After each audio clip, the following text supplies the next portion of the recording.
Hello, scholars. This is lesson 1.5 on colonial government. As always, please take good structured notes over the objectives. We're going to start by talking a little bit about the structure of colonial governments. We'll talk about the causes of the War of Independence, a little bit about the Declaration of Independence and some of the principles that are embedded within that, and then a little bit about our first government, the Articles of Confederation. Okay, let's jump in. So we talked a little bit about colonial governments in 1.4. We're going to go a little bit more in depth now. So one of the things that you need to know about the colonial governments is that the vast majority of them had power rested in the legislative branch. There was only one house, there was only one assembly, so it was unicameral. And this one legislative body would control taxation and pretty much make laws for that particular colony. There were often property qualifications in order to participate in government and to vote. Those would eventually go away over time. The executive power was really sidelined. There was an executive. It was usually a council, a small group of people, or a council combined with a royal governor. And today we would kind of look at this as the upper house, and then the unicameral legislature as kind of like the lower house. But back in the day, it wasn't technically part of the executive.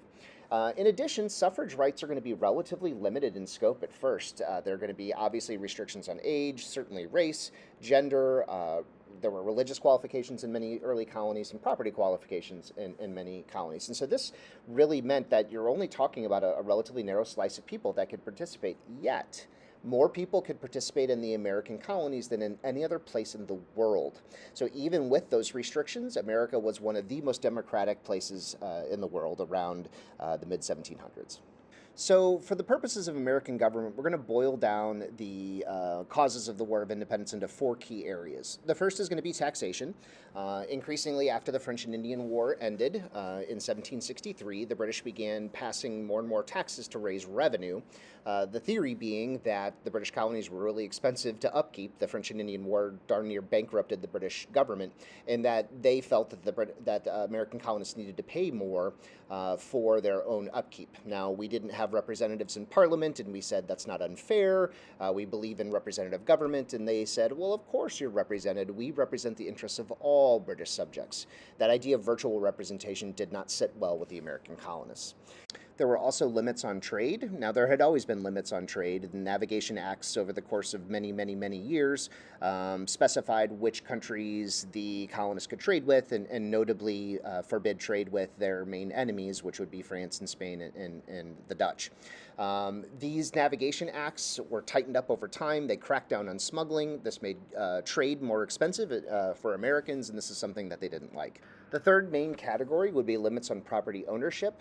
The British began limiting where colonists could settle, especially after the French and Indian War. They passed something called the Proclamation Line of 1763, which basically forbade the American colonists from going into the newly won lands that were captured during the British victory in the French and Indian War. To Americans, especially those that participated and fought in the French and Indian War, this seemed really crazy. Like, we just fought a war to win this land, we won the land, and now we're being told that our property rights are being infringed upon and that we can't have access to that land. The last major area would be intrusive policies that violated privacy rights among the colonists. Increasingly, the British began using these general search warrants known as writs of assistance. They would board ships, they would ransack homes in order to find contraband or propaganda from the colonists. They also began quartering soldiers in colonial homes, meaning that the colonists had to house British soldiers and provide them food. This was seen as a major privacy violation and an indirect tax, and one of the things that really upset American colonists on the eve of the Revolution. Please note all four of these areas deal with economics, people's pocketbooks, but they also focus on principles, bigger ideas that Americans are latching on to. And it's a combination of these economic interests and these big philosophical ideas that helped to bring about the revolution.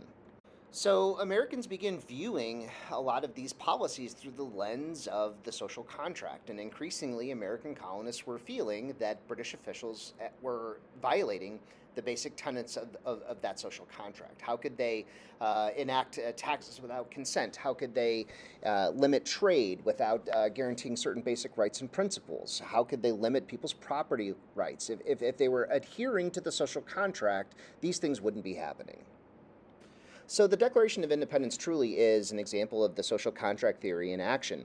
Most of you are familiar with the famous line, we hold these truths to be self evident, that all men are created equal, that they're endowed by their Creator with certain inalienable rights, that among these are life, liberty, and the pursuit of happiness.